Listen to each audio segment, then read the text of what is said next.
Good afternoon, everybody. I said good afternoon, everybody. Come on, we gotta wait. I know it's 3:30 on in the week before spring break, but you know we got to be pretty excited about the progress that we're making here at UM. And really, I want to first off thank you for joining. I really appreciate your being here. And as we get started, I want to thank Denise May for interpreting for us this afternoon. And you know what we're going to do today is really spend some time talking about the steady incremental progress that we're making here at the University of Montana. And I'm going to talk for a little while. We're going to walk through some specifics, and then we're going to spend the second half of this session getting feedback from you, and we'll walk through that. Now, I have to be careful. We're videoing this for those who couldn't join in person, so I'm going to have to stay in one place and not move around. So, but it is a real honor for me to be here. You know, I'm just over a year into my service here at the University of Montana. Just a few weeks ago, we celebrated the 126th birthday of this fine university. You know, last year we had a session similar to this, and I shared at the time that I felt very humbled to arrive on this campus, as just one link in a long chain of impactful, passionate, service-minded faculty, staff, students, administrators. And I'll tell you, today, after being a part of this community for just over a year, I'm even more deeply humbled. I stand in awe of the work of the people on this campus, work that is in service to our students, to this state, and to this entire country. And I've also come to appreciate more fully the importance of a history that stretches back well beyond the first day in 1893 when the University of Montana was founded in this spot in the Missoula Valley. And we acknowledge that we are in the Aboriginal territories of the Salish land and Kalispel people. And this statement reminds us that we honor the ways through which many people have shaped this place and enriched our community, and as well as the rich history of this institution. And I also stand here this morning, though, as someone who is, yes, very aware of the history of our university, but extremely excited and confident in the future of this university. And this confidence is based on the tangible evidence of progress that I see all around UM every single day. We're moving forward, and it's exciting. But when you're in the middle of it, when you're hunkered down doing the hard, good work of this institution, you don't necessarily have the opportunity to pick your head up, look around, and see in some the forward movement of UM. But it's really important that you get this broader view. All of you in this room deserve to know the many wins that we've experienced, the gains that you and the people sitting next to you have made possible, and the momentum that we've built toward not just stability, but distinction for this university. Because here's the thing about change and progress. They don't happen overnight. You don't just flip a switch and suddenly things turn around. That's not the way the world works. You know, I've been reminded over the past year of a quote that's attributed to Bill Gates, and he said it, as did, I'm sure, others, that most people overestimate what they can do in 1 year and underestimate what they can achieve in 10 years. And that sentiment is a very important one for our community right now. Because the challenges that UM has faced over the past decade are not small. We know that. And some people, when faced with a big, daunting challenge, just say, you know what, I'm not up for that. I'm not doing that. And then you have the others that start off on this journey of tackling a challenge, climbing a mountain. They push at it for a while, and then when it doesn't immediately topple, they give up. They're like, oh, we just couldn't do it. But the ones who are successful are the ones who focus on making steady, consistent, tangible progress day after day, over a sustained period of time. Those are the people who look back after 10 years and are amazed at what they achieved. And the way you get there is by breaking down the challenges into their component parts and tackling them bit by bit. There's no magic to this. It's just persistent discipline. And I want to share a brief story, and it is March Madness. It's that time of year. So it is a basketball story to illustrate a very tangible example of this. Before I get into that, though, I do want to congratulate our men's basketball team. Coach DeKira and the team did a great job. That's exciting. They're headed off to go and topple the other UM in Iowa on Thursday night, and we're excited for that. But I do also want to take a quick aside to make you all aware of another achievement of our student athletes that you don't often hear about. You don't read about these types of things in the paper. But frankly, it's more important than winning a Big Sky championship. And that is the fact that last semester, as a whole, our student athletes here at this university achieved the highest GPA in the history of Grizz athletics. And look, it's fun to win championships, absolutely. But I am far more proud of our student athletes' success and achievements in the classroom than anything they'll do on the field and the court. So really exciting time for them. But the story I want to share is actually about a different team. And this is, as you can see, a picture of Christian Leitner, somebody that people almost inexplicably love to hate sometimes. But when I was a freshman at West Point, I actually had the opportunity to meet Coach Mike Krzyzewski, the head coach at Duke. He was back at West Point, his alma mater. And he spoke to a relatively small group of us about leadership. And a story he told has stuck with me. And now it's more than 2 decades later. It still resonates. And it's the story of what many believe is the greatest game in the history of the NCAA tournament. Duke against Kentucky in the 1992 Eastern Regional Final. It was a great game. Some of you probably remember, back and forth. In overtime, Kentucky hits a shot with 2.1 seconds left to go up by a point. Kentucky fans are celebrating. They think they're going to the Final Four. But Duke calls a timeout. After that timeout, Grant Hill throws the ball 80 feet. Christian Leitner catches it, turns, makes the shot at the buzzer. Duke goes on and wins. And it was an exciting game, but frankly, I'm not as interested in the outcome, the shot that's pictured here. But what has stuck with me is what happened during the timeout that Coach K called. So, as you might imagine, the Duke team is a bit in shock, right, at this timeout. 2.1 seconds left. They've just had this bucket go in. It's a nearly insurmountable task to move the length of the court and think you're going to make a basket. But the first thing that Coach K did with that team, and he relayed this story, is he sat them down and said, first off, we're going to win. We are going to win. So he was confident. But it wasn't just hollow confidence, and that confidence wasn't actually enough.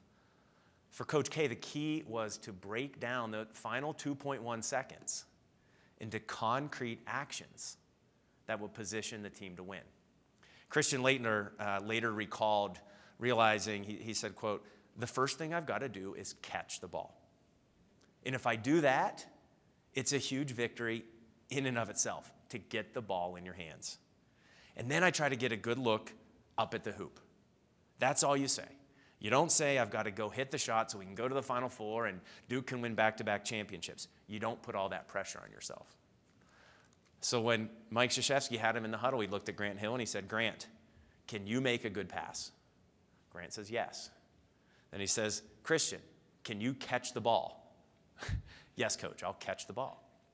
He never said, "Can you make the shot so we can win?" That's too much pressure on the outcome.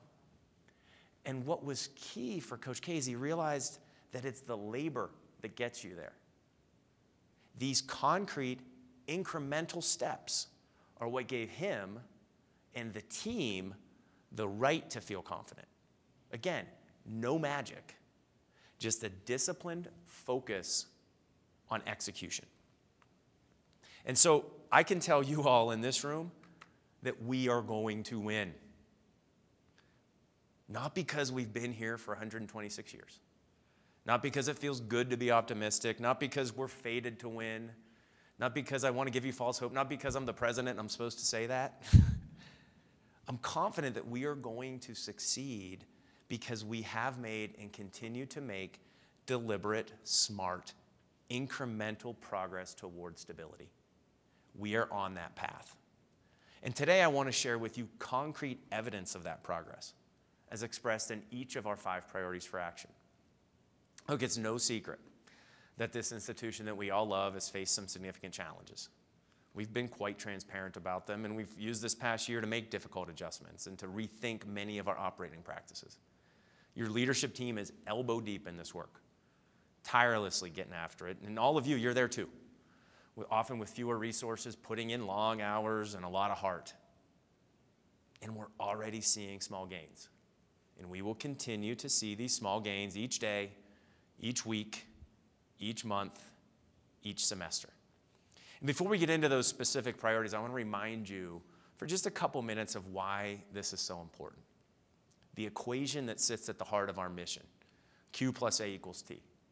Quality plus access equals transformation. Because a high quality, a world-class education that's accessible to people from different starting points, from all walks of life, that's what your work here at UM enables. And when we get that right, it transforms not just individual lives, but entire communities. And you really don't have to look that far to see tangible examples of the transformative impact of UM. Some of you may have heard, or some of you may know Stephanie Land. As Stephanie was a single mom, experienced poverty and homelessness. She cleaned the homes of others while trying to make ends meet. She worked her way through UM and graduated with her degree in creative writing. And just recently, her book, Made, Hard Work, Low Pay, and a Mother's Will to Survive, rose to number 3 on the New York Times bestseller list. Hers is a story of transformation. And we can look at the continued impact of our faculty.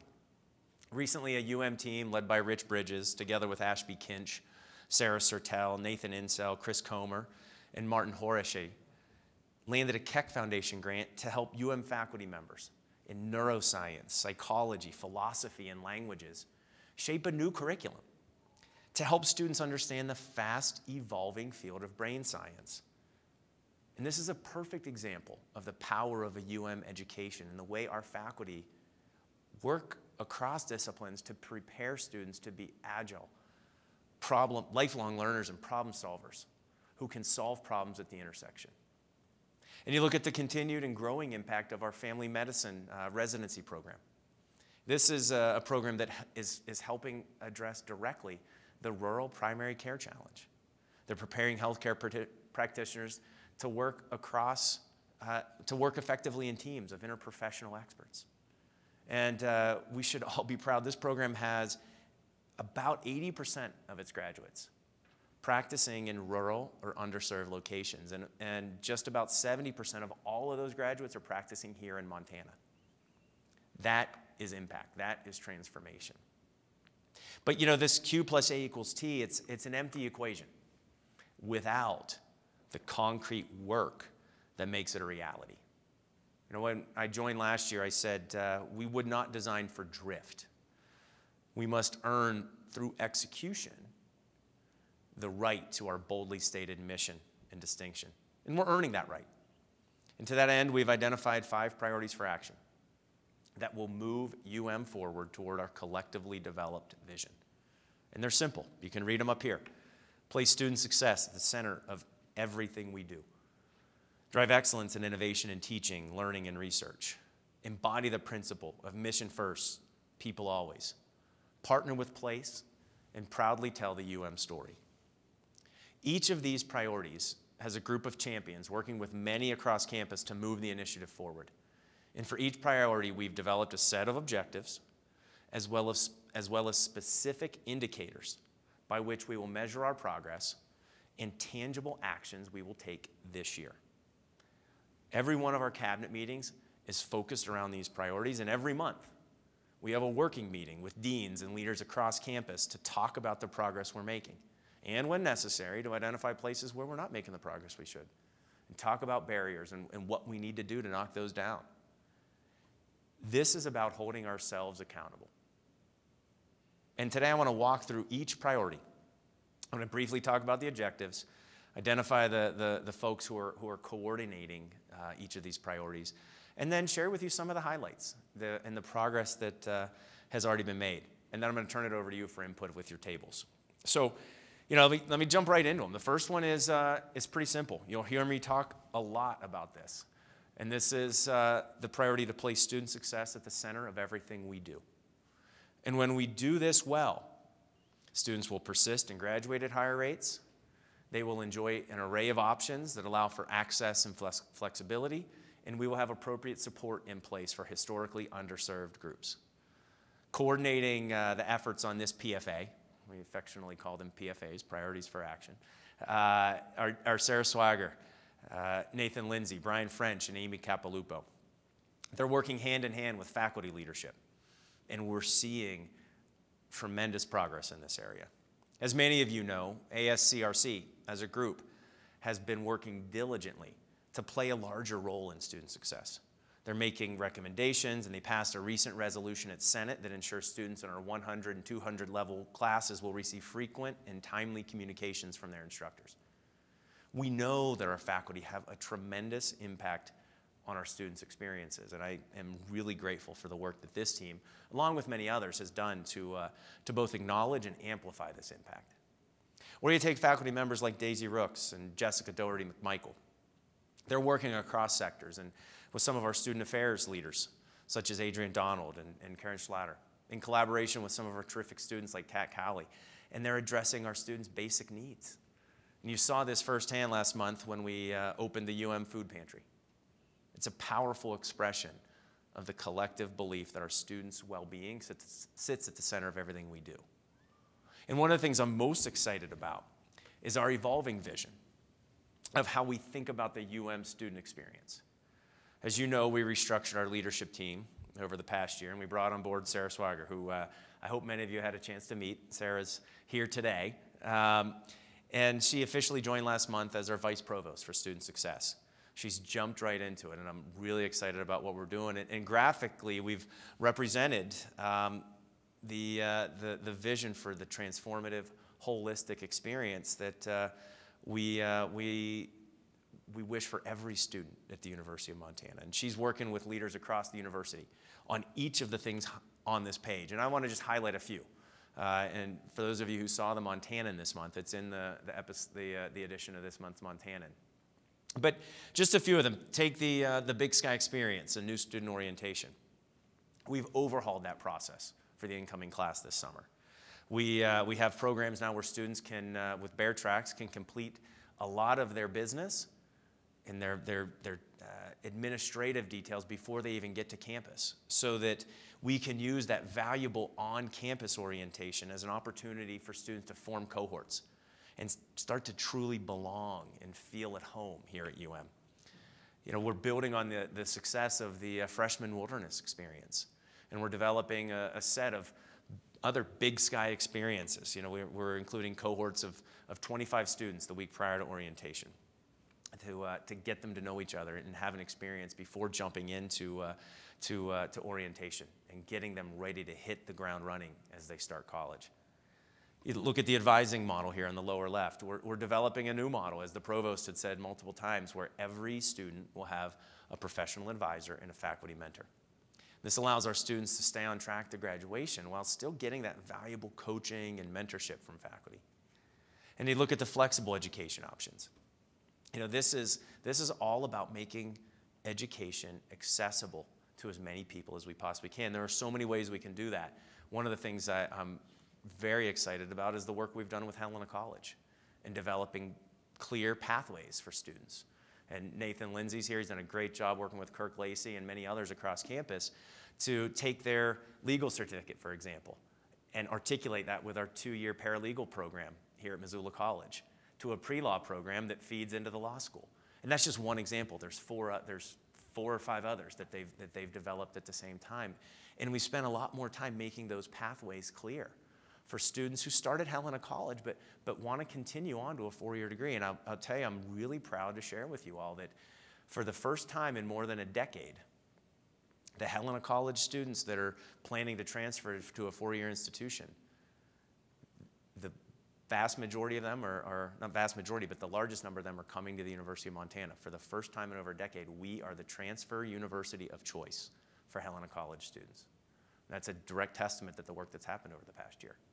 So, look, we know we've got a lot of work to do in this area, and we have a lot of exciting opportunity in this area, but I want to tell you it's moving. We saw it in our fall to spring persistence rate. Our persistence rate of students continuing on from fall to spring is up almost 2%. That resulted in higher than anticipated revenue for the university, which is a good thing. But what we are doing with an unrelenting focus in this area, I am firmly confident that we will continue to see increases in retention, persistence, and completion rates, which, yes, it matters from an enrollment standpoint, it matters from a revenue standpoint, but it most importantly matters because that's at the heart of our mission. So I'm very excited about the progress we're making on this one. Number 2, and this is also a really exciting one, which is drive excellence in innovation in teaching, learning, and research. Again, the objectives are clear. You can see them right here. We'll see a distinctive core educational experience. We'll see innovation and improvement in teaching and learning. We'll see continued growth in our research and creative scholarship. And we'll be recognized for our efforts in building interdisciplinary communities of excellence. Provost Harbour and Scott Wittenberg, our VP for Research, and Scott Mills are coordinating the efforts of this group. And a lot of good progress here in what is arguably the heart of UM's mission, teaching, learning, and research. As many of you know, the Gen Ed Committee, chaired by James Randall, is right now engaged in a thoughtful discussion about our general education curriculum and how we can or should adapt it to ensure that is providing what we might call a tomorrow-proof education that best prepares our students, regardless of their chosen discipline or major, for careers of adaptation and change. Or take our teaching excellence initiative led by Amy Kinch. It's up and running, and we had a very successful kickoff event last month. 72 faculty members from across the disciplines participated, and I'm excited about this demonstrated commitment of our faculty to active, impactful learning and teaching and to continual improvement in our practices. That has a huge impact. And this summer is shaping up to be another one of growth for Summer. Grace Gardner has jumped in and is building a suite of new and more flexible options. And frankly, right now we have, compared to the same time last year, we have almost 300 more students registered for summer this year. And that's building off a summer last year that was up 17% on the year before. So we're seeing continued growth in Summer, which is fantastic. In Online, Marisol Lawrence joined us officially yesterday. Where's Marisol? She's here. So I'm so excited for you all to get to know Marisol, and she brings with her an array of ideas for how we can enhance what already does so well in the classroom with our in-person instruction. And tomorrow morning, I'm going to be meeting with a number of congressional staff members here on campus who are learning about the major impacts of our research and our creative scholarship. And I'm going to brag to them about the impacts of our faculty research on timber and land management, on wildland fire science, on advanced warfighting physiology, on ear therapeutics and surgical adhesives to address hearing loss.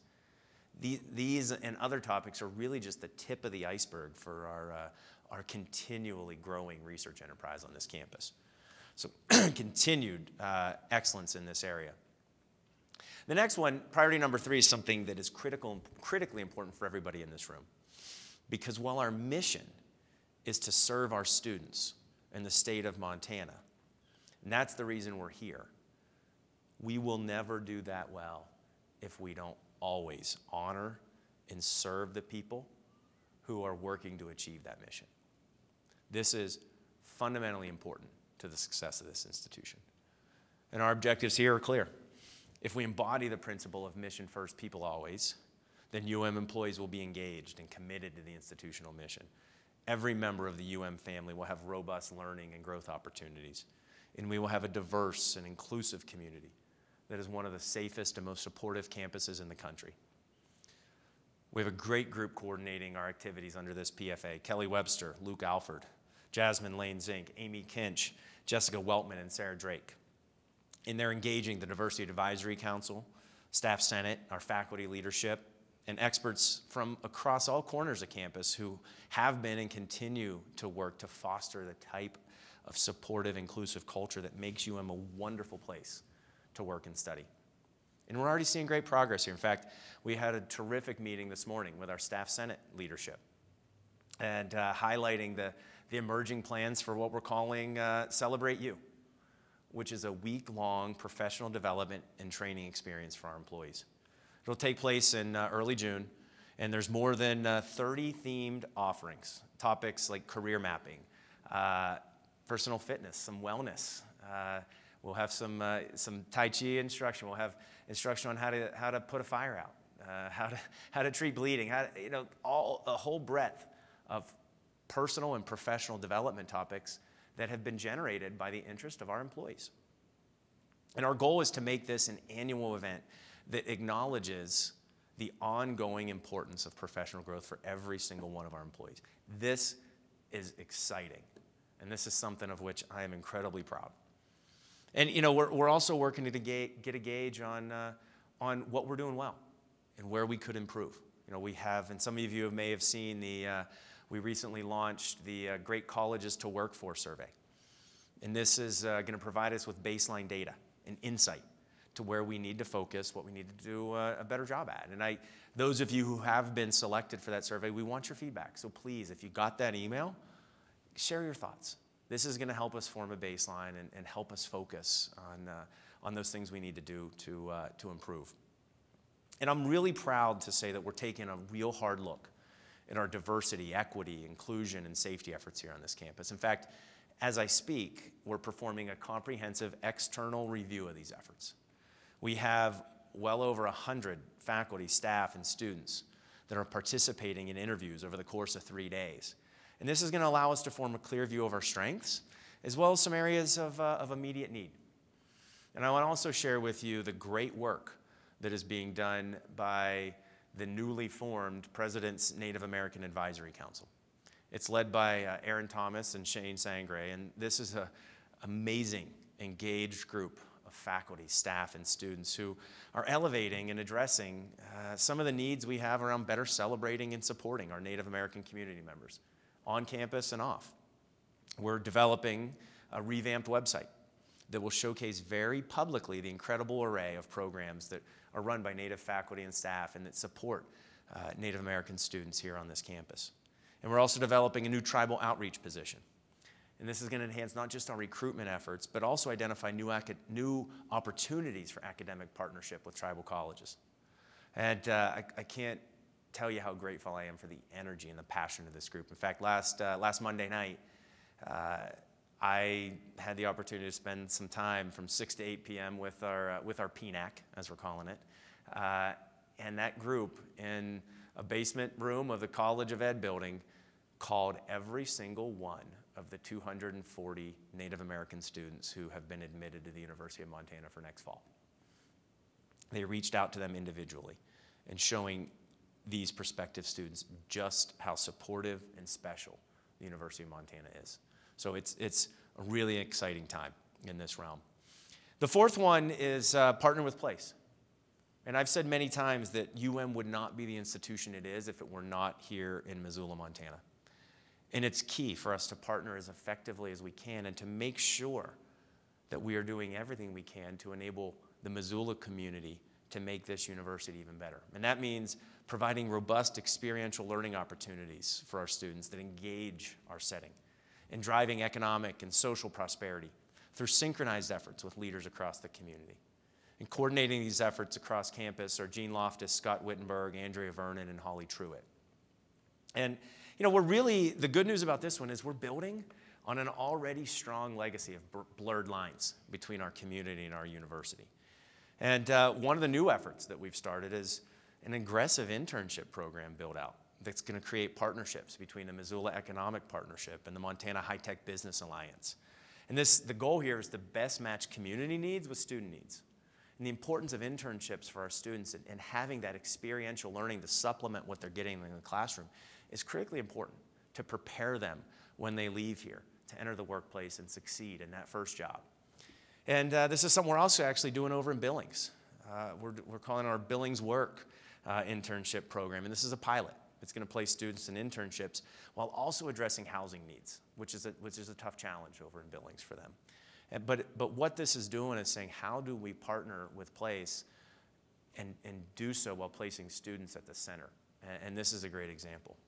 Another great example, some of you know April 16th, we're going to have our next Innovate conference. This is an all-day gathering of university and community folks. Mayor Engen, Grant Keir, the Missoula Economic Partnership, and university leaders are going to kick this day off. And it's really going to be a discussion around cool things that are happening between the community and the Missoula community. And we're going to highlight things like our Center for Children, Families, and Workforce Development, as well as some of the local collaborations that the Montana World Trade Center and Montech and Spectrum are doing.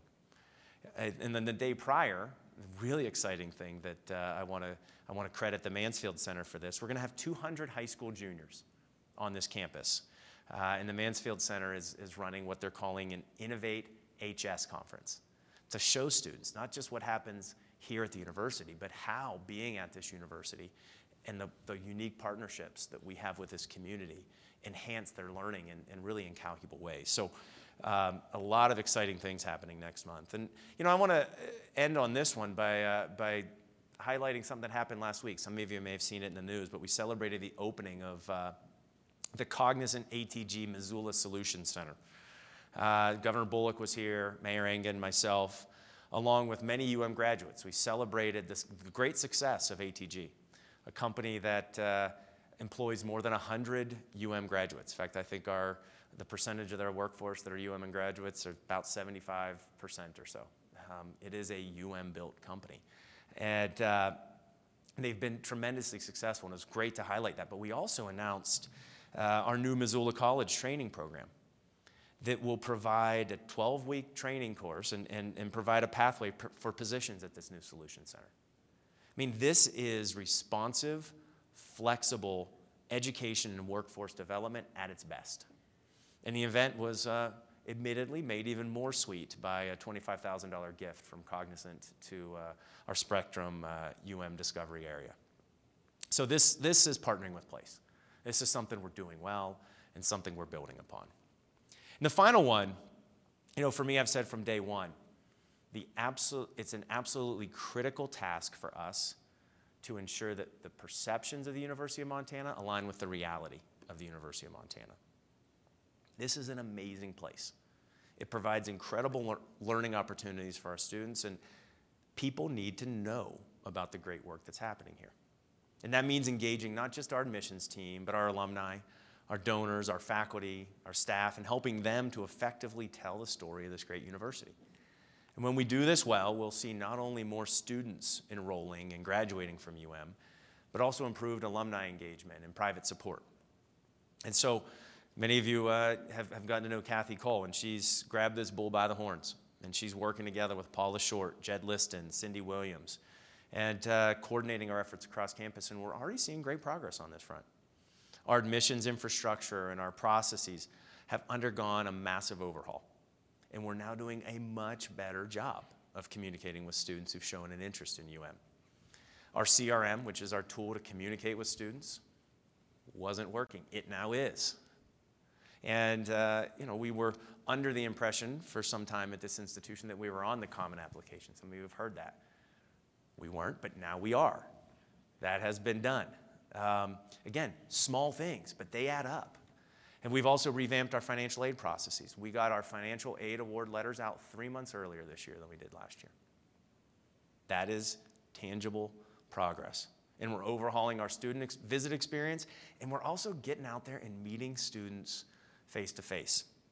I've spent a lot of time doing this personally. In fact, in the past few months, I've visited high school students at the high schools here in Missoula, but also all the high schools in Billings, in Bozeman, in Helena, Great Falls, Kalispell, Ronan, Sealy Swan, and also places like Portland, Seattle, Spokane. So, admittedly, these this time, these visits can be a bit exhausting, and I will tell you, sometimes I go to these high schools and I get a quizzical look, like we've never had a UN president come to our high school. But it's critically important, and I believe vital for me personally to get there, and for us to show up at these high schools, and frankly do some rebuilding of relationships with our high schools, with our counselors, with our students around this state, and in other key areas.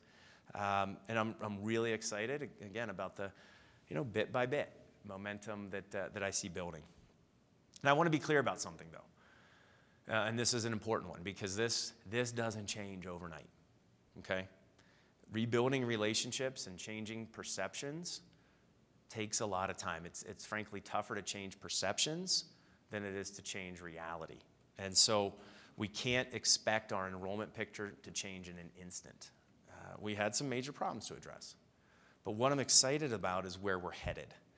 And we have to be realistic that it is going to take a few years to see the fruits of the labor that is being done right now. If you think about it, the freshman class that joined us in this past fall, fall of 18, that was really the result of the work that happened in 2016 and 2017. So the work that we're doing right now, we will see that start to have a more significant impact in 2020 and 2021. There is a lag effect on enrollment, and we have to be aware of that. And frankly, because we have had smaller incoming classes year after year, we still will have, for a period of time, larger outgoing classes and a smaller overall enrollment. We know that, okay? We're prepared for that. We're fine for that. The key is to change the trend. And we're aiming for a larger incoming freshman class this coming fall, and the next fall after that, and the next fall after that. And as we start to build larger incoming classes, we'll see that overall enrollment trend go up. But this is going to take us some time. But we will get where we want to be.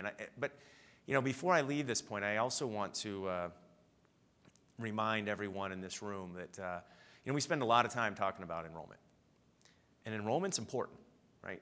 We need to have a level of enrollment that ensures financial stability of this institution, and we're on our way toward that. But our goal is not just a number, right, in a comparison to another institution. And success is not defined by how many students you have. Success is defined, yes, by having financial stability, which we're on our way toward, but by having steadily increasing quality and a transformative student experience. I want to remind everybody in this room, we are the number one ranked institution in this state by U.S. News and World Report. We have steadily increasing quality. And we have a great student experience today that we're working to enhance even more. So that's our goal. Enrollment matters, but it is not the only thing that matters, and we're working on all of those areas. So it's really important for us to remember that. Now, these concrete achievements give me confidence. We're on the right path. And while winning or losing, you really can't define what that really means at the university. It's not really about winning or losing. It is about being in love with our work of transformation and focusing our efforts on the necessary incremental steps and actions required to get there. And that's what the PFAs are driving. That's why I want to share these with you. And that's why I want to get your feedback on it. Before we go to that, though, I want to end actually by reading to you a poem by Mary Oliver. This is a poem that Kelly Webster shared with me last week. Some of you will know that the world lost Mary Oliver in January, which inspired many to revisit her words. And this poem is entitled 40 Years. And I think it captures beautifully the fundamental importance of small efforts in the day-to-day work of our lives. Oliver writes, "For 40 years, the sheets of white paper have passed under my hands, and I have tried to improve their peaceful emptiness, putting down little curls, little shafts of letters, words, little flames leaping. Not one page was less to me than fascinating, discursive, full of cadence, its pale nerves hiding in the curves of the Q's, behind the soldierly H's, in the webbed feet of the W's. 40 years. And again, this morning, as always, I'm stopped as the world comes back wet and beautiful. I am thinking that language is not even a river, is not a tree, is not a green field, is not even a black ant traveling briskly, modestly, from day to day, from one golden page to another. And so we will labor together. One curve, one letter, one word, one page at a time. And we will steadily, persistently write the exciting next chapter for this incredible university. It's my honor to be with you in this important work. And now it's time for your feedback on it. At your tables, you have sheets. You have the PFAs and the objectives listed. And we know that there's work happening all over campus to advance and execute on these. And we know that the institution has a responsibility to create the conditions for you to be able to make those contributions most effectively. So we want to use the rest of our time to gather your input. We want to invite a diversity of ideas and tap the knowledge and expertise in the broader perspectives of our entire community. We need this. And I want to reduce the distance between the priorities that I'm talking about up here at an administrative level and the people doing the real work around here. So at your tables, you have some questions. How can you contribute? What are you doing to contribute? And how can UM better empower you to do your jobs on these fronts? And so I want you to please discuss these questions in conversation with others, and then use a laptop or a mobile device. You can input the survey, or if you just want to write them out, we can input them for you. We're going to share this input with our PFA teams, as well as with the deans and with the executive team. So look, this is an all-out effort. I'm proud of the work this campus has done over the past year under some admittedly challenging circumstances at times. But I'll tell you what, we are resourceful, we are creative, we are motivated, we're curious, we're courageous. And I couldn't be prouder to be a part of this team. So thanks, everybody, and I look forward to seeing and acting on your input.